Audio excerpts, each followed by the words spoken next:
Your mind has a very powerful connection when it comes to food. And we're talking about why that is and how we can really just retrain our brain. So strap in for episode 177. Let's go. The future of fitness. How do you gain muscle mass? Fitness is not complicated. It's simple when you break it down. There's so much information out there.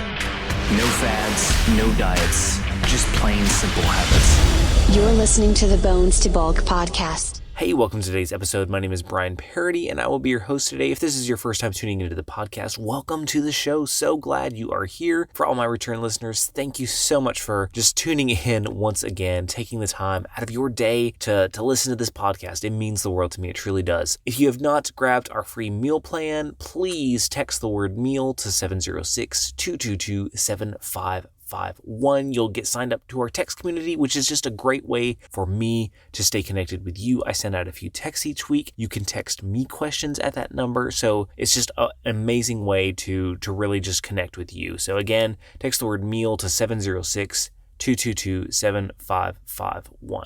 All right, with that being said, let's dive in. So food is a very powerful thing in our lives.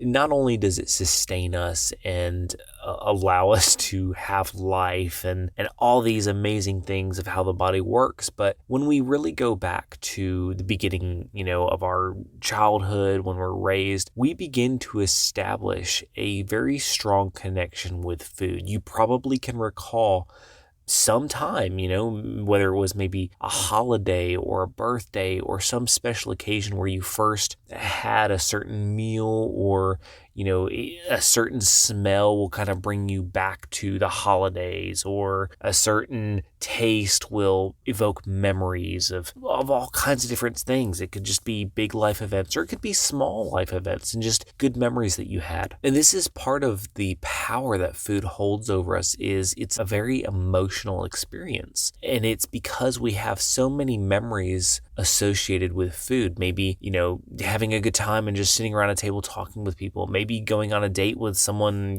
from our past or present. And so we have all these strong ties with food. And how many times have you, wanted to go to a restaurant because you like the atmosphere and the whole feeling of it and the tastes and the smells, and it all creates a very strong experience. Food is without doubt an experience, and it can be a good experience or it can be a bad experience. And I think one thing that's so hard for us is that, when we start to change what we're eating, we feel like we're cutting off a part of ourselves. We feel like there's these emotions and feelings and memories that we have to say goodbye to because we're, changing the whole way we eat.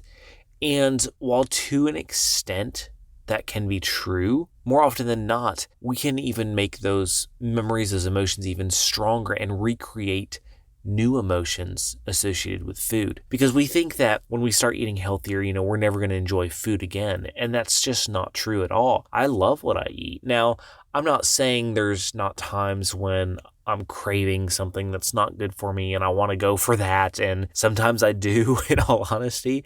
And there's other times when I don't. And I, have to put my foot down and be like, no, I had something the other day that wasn't good for me. I can't have something today. So there is an element of forcing yourself to eat a certain way. But at the same time, there's still a lot of enjoyment from food. And what we have to realize is we can change memories associated with food. We can change our taste buds. We can change the foods that bring us joy. There's certain meals that are really good for me that I look forward to, like I really do, and get excited about. And again, it can bring back a memory. So it doesn't have to be all just around, the unhealthy foods and the the things we have to give up. So that's the first thing I think we need to come to grips with, is that we still can enjoy food. Because if you don't enjoy what you eat, you're not going to stick with it. You're not. Like, if you hate what you eat day in and day out, then it's only going to last for so long, because that willpower is going to fade really quick, and that motivation is going to fade really quick, and then you're going to be right back to where you were with eating. So first off, you've got to enjoy what you eat. And, I know there's all these restrictive diets out there, and, don't eat carbs or don't eat meat or whatever it is, like the OMAD diet, paleo, keto, like there's so many different diets out there. And I hate them all because rather than picking foods that you love from all groups and learning how to pair them together well and learning how to season them well and make different creative dishes, we just exclude whole food groups. And so of course it's going to be difficult to maintain. Of course we're not going to really enjoy it too much. And we think that, well, it's because I'm eating this certain type of food that in the state I'm in. It's really not. It's a combination of so many things. It's never one thing. It's the quantity we're eating. It's the combinations that we're eating. It's eating so much of one type of food and not pairing it well with others. So it's never one thing. So we have to kind of disassociate from that mindset that, well, if I just cut out carbs, I'll be good. No, you won't, because what's going to happen is eventually you're going to give back into carbs, because going forever without carbs is ridiculous in my mind. And then you're going to go back to square one and you're going to think, well, just stuff doesn't work for me, rather than, hey, you know what? Let me cut out these unhealthy carbs. Let me start to incorporate some more healthy carbs in their place and still enjoy this and still enjoy the meals I'm eating, but kind of recreate my view on carbs. And that's what we really have to do. We have to recreate our image of food. That, yes, it is for enjoyment. It absolutely is. And I'm not saying it won't be, but it's also to fuel our bodies. It's to bring us to a place of health, a place of vitality, a place where we feel great. A lot of the clients that I work with, one thing they tell me after a couple weeks into it is, I just feel better. And they can't always explain it, but maybe sometimes they'll say, I have more energy. I have one client who says that he has more patience with his kids, when he's eating right. And he knows that when he has just a screw up night where he eats something different, he notices that patience is lessened. Food has such a powerful hold over the way our mind thinks, because it's all regulated by our food. Our body functions off of what we feed it.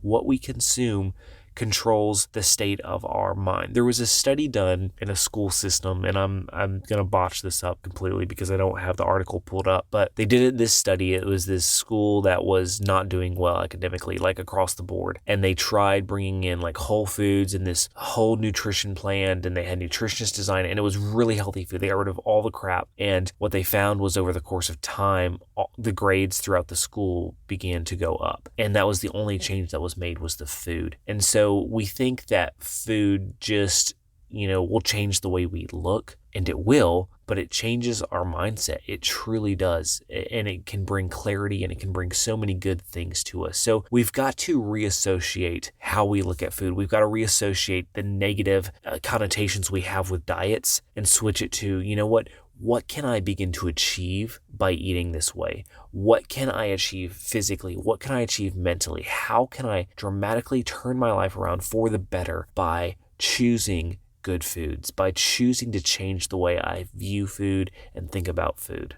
And I get it. It's not always the funnest journey, but it's rewarding. It truly is. There's days when you will be like, man, I just want to have pizza and wings. And I'm not saying you can never do that. Of course you can. You can still enjoy that kind of stuff. It's just, it's not going to be a daily habit. And so when we start eating better and you realize how much better you feel, you want to eat better more, and you begin to not like the foods you used to like. When you eat them, you begin to feel bloated, and you're just like, why did I eat that? That wasn't even that good, because you're retraining the mind and the body to enjoy just total different things and have different emotions and thoughts associated with it. So I hope this helps if you're struggling with food, if you're struggling with kind of the ins and outs of how do I just, wrap my mind around all this. I hope this gives you some guidance. If you're on any social media platform, please come check us out. We have a great group over on Facebook at Bones to Bulk. We're also on TikTok and Pinterest and Instagram. Follow us, connect with me, shoot me a message on any one of those platforms. I would love to connect with you. And remember, above all else,